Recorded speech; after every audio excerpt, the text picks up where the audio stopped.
Today I'm going to give you 5 undeniable reasons why you must believe in the resurrection of Jesus Christ. That's coming up next on The Beat.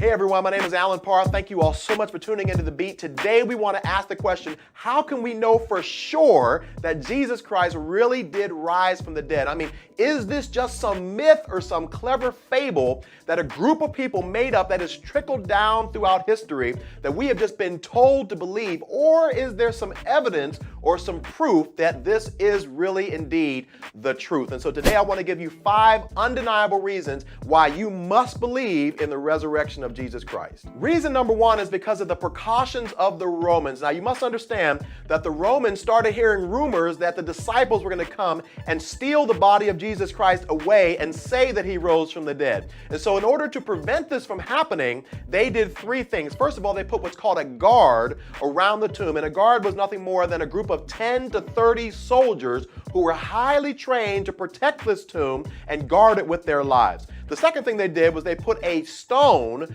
around the opening of the tomb, and this stone weighed somewhere close to 3,000 or 4,000 pounds.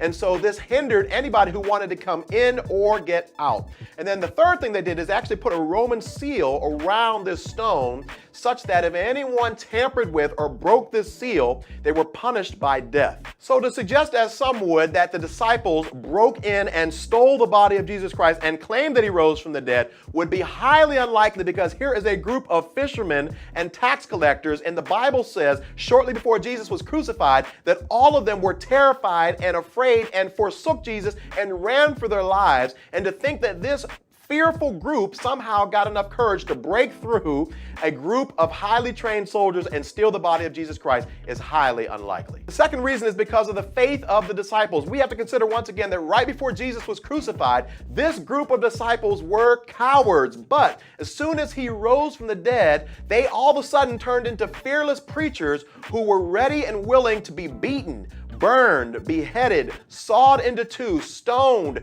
crucified, and even being willing to risk their very lives. So the question we have to ask is, why would this group of people be willing to risk their very lives for something they knew deep in their hearts was nothing more than a lie? The third reason is because of Jesus' post-resurrection appearances. Perhaps one of the most convincing proofs is the fact that the Bible says that after his suffering, he gave many convincing proof that he was alive, and he appeared to them over a period of 40 days. The Apostle Paul goes on to say that at one time, Jesus appeared to over 500 people at one time, so much so that when he was writing this letter, he essentially told his readers, hey, if you don't believe me, you don't have to take my word for it. Go and speak to the people who saw them for themselves, because most of them are still alive today. So to say that Jesus really didn't rise from the dead would suggest that all of these hundreds of people were either crazy or hallucinating, which is highly unlikely. Reason number 4 is that secular history confirms it. Now, it would be one thing if the Bible was the only book that recorded the miracle of the resurrection,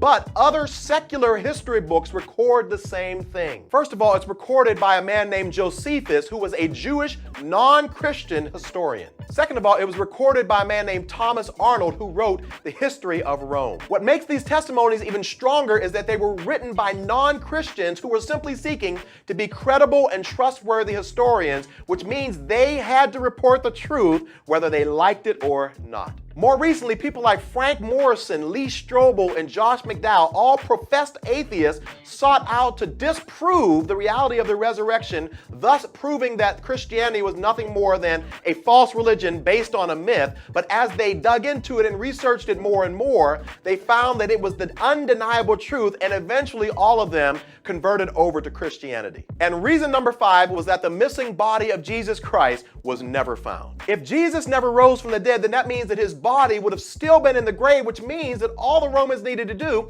was simply reproduce the body of Jesus Christ, and then they would have settled the lie that Jesus rose from the dead, thus destroying Christianity forever. But the very fact that they could not reproduce the body is proof in and of itself that this miraculous event did occur in history. So guys, I hope this video not only gives you more confidence about what you believe as a Christian, but also gives you more ammunition to silence those who are skeptical about the Christian faith. If you found this video helpful in any way, feel free to share it with a friend. Also, if you haven't done so already, I would love it if you would subscribe, check out some of the other videos on this channel. Hey, thank you all so much for watching, and I'll see you next time on The Beat.